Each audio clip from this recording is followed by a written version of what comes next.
Okay, so let's get cracking. First, I thought we'd all get your overall thoughts and summaries of the election results first. Professor Kim, seeing as we heard your initial thoughts on our show yesterday, let's start with some of our other guests, perhaps one on video first. Professor Cho, what did you take away from the incredibly narrow margin of victory for Yoon Thursday morning, a less than 1 percentage point difference?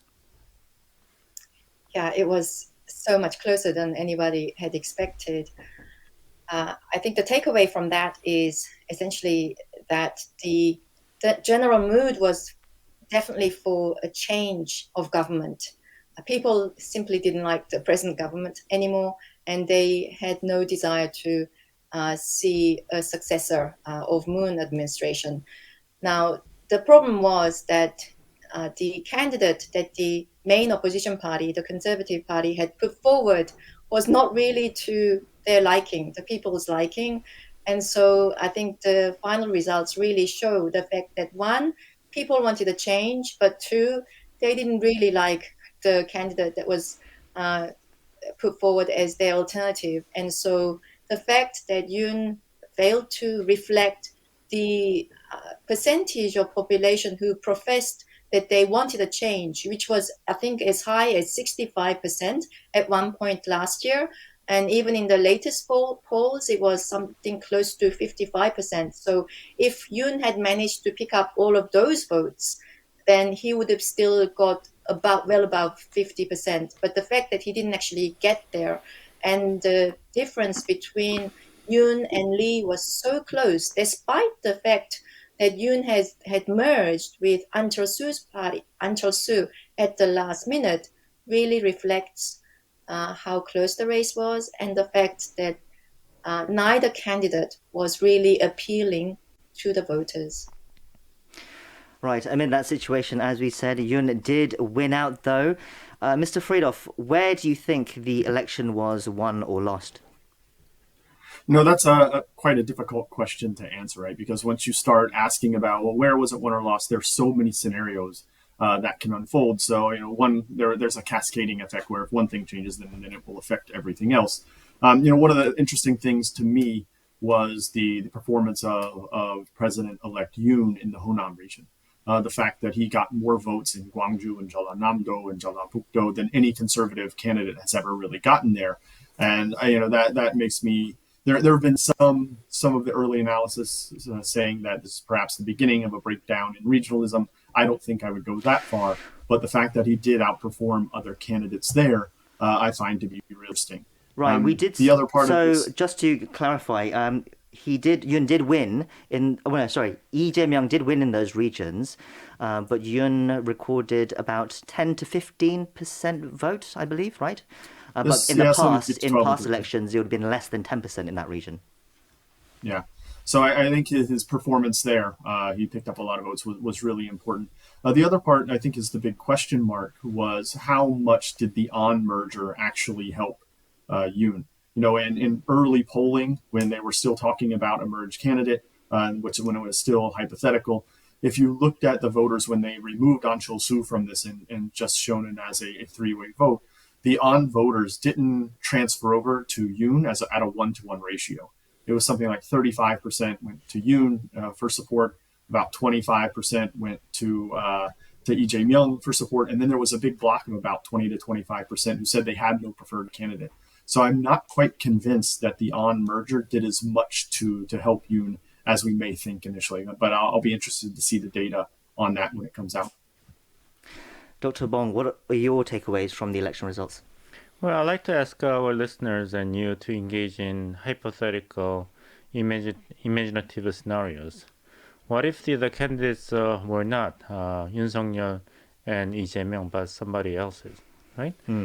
Without the 조국 scandal, appointment of Professor 조국 as the Minister of Justice, despite very harsh and critical public opinions, then there would not have been a political presidential candidate in Mr. Yoon Suk-yeol.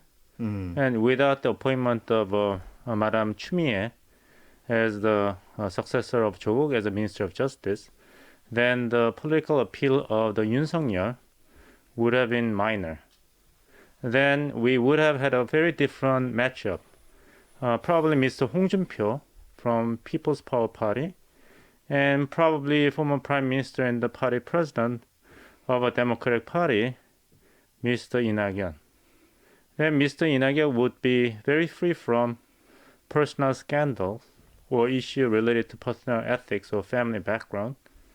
But his capability to lead the national economy and experience in managing the government would not have been questioned by the voters, which, by the way, was the main reasons for voters to choose former governor of Gyeonggi province, Lee Jae-myung. Right. So you would have had candidate Lee Jae-myung without personal baggage. Then the Democratic Party presidential candidate would have been dealing with not Mr. Yoon Suk-yeol shouting for regime change and Korean society getting back to the principle of fairness and justice, but the kind of a familiar but not fresh presidential candidate in Mr. Hong Jun-pyo. So I guess the President Moon Jae-in is responsible for the outcome of the presidential election.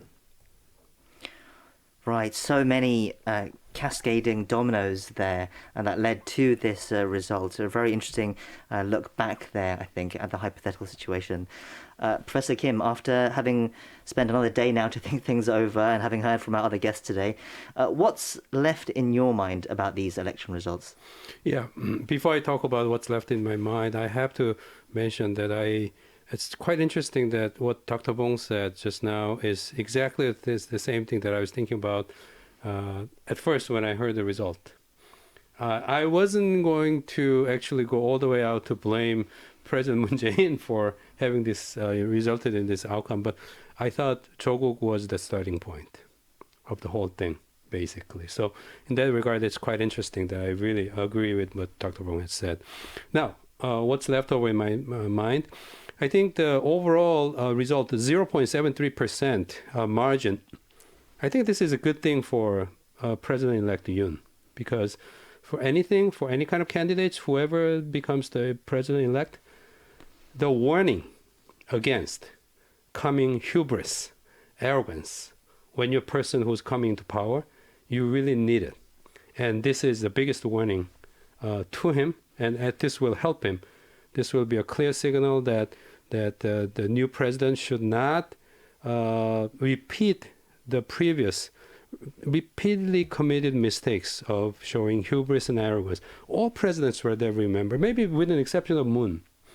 Moon was not exactly like that, but Park Geun-hye with his folks like Kim Ki-chun and Woo Byung-woo and Lee Myung-bak himself, his whole team, when they first entered the office, and then as their term continued on, there were all these signs of like a person on the top of this whole power pyramid showing hubris. And we've been talking about the imperial presidency here in Korea as the biggest problem of Korean politics. And so this is a clear signal from the people reminding Mr. Yoon that he should not repeat the past mistakes of his predecessors, not repeating the hubris and showing arrogance to the people, but remain humble to the people. And there is at least half of the population who didn't support him. So he has to be very careful, and he has to watch out for balancing his act very carefully. So I think it's all positive thing for him. I think the reason why that there was such a narrow margin, one of the critical reasons was because towards the end, when the polls were showing that probably he would win by margin of 2 to 3%, inside the party, as I mentioned yesterday, I think there was a belief that they were going to win by 7% or something like that. Right. So he went too arrogant. He became too arrogant. His words became too bold and really got on the nerve of some of the people. And I think analysts have mentioned the female voters in their 20s and 30s. They got really angry and they got out and they voted. While the supporters of Yoon believed, oh, he's going to win anyway, so many of them stayed home. So that signal and warning against hubris and arrogance is something positive for Yoon, so I'm looking forward to his tenure. Yes, I was going to mention that last point before we moved on because this issue between young male voters and young female voters has been one of the hottest debates in these elections as well. Maybe I could ask you, Mr. Friedhoff, how much do you think that played into the results? Do you think Yoon won because of the young male voters that supported him? Or was there a reverse effect where the young women voters moved away from him and moved to Lee Jae-myung at the last minute? Yeah, that's a good question, right? Did he win because of, or maybe he won in spite of the young male voters, right? Because his plea to and kind of call and focus on young men clearly motivated young women to come out. When looking at the data and the breakdowns, the actual turnout, the margin of victory was quite narrow, and he may have actually lost the young 20s overall, according to the exit polls. But it looks like it's people in their 60s. The same story as it ever was for conservatives. The fact that the people in the 60s are essentially the largest voting bloc, and they went overwhelmingly for him. So there's always going to be power for conservatives kind of sitting there in the well, and they'll always be able to go back to that well and draw on older voters, because older voters turn out. And we know from experience that younger voters generally do not. In the polling data running up to the election, if you looked at people who were certain to vote, it was 85, 90% for everyone, 60s through 30s. But once you got into the 20s, it dropped off to the low 70s, sometimes into the mid 60s. So they're an unreliable cohort overall. And it seems like he turned out just enough of them this time around to secure victory. Okay, well, the incredibly... Yes, Professor Cho? If I might add something there, Professor Kim mentioned the anger of young females, but I think it was also quite a certain amount of fear as well, fear and anger on the part of young female voters. The fact that Yoon promised to strengthen punishment for the crime of false accusation, which is often used by offenders of sexual assault against their victims to essentially silence victims, that really put the fear in young females. And the fact that Yoon denied that there is a structural and systemic gender discrimination in Korean society, when all the data show us in clear evidence that there exists a great deal of structural and systemic discrimination. All of those things really went to motivate the young female voters. And despite the fact that they really didn't want to vote for Lee, I think many of them had intended to vote for third-party candidates. They did switch at the last minute. Right, and for Justice Party's Shin Sang-jung. Absolutely, and we can actually see that from the amount of money that she's raised since she lost the election results came out. And so that turnout certainly helped to narrow the margin of victory in Yoon's case, and the losing margin in Lee's case.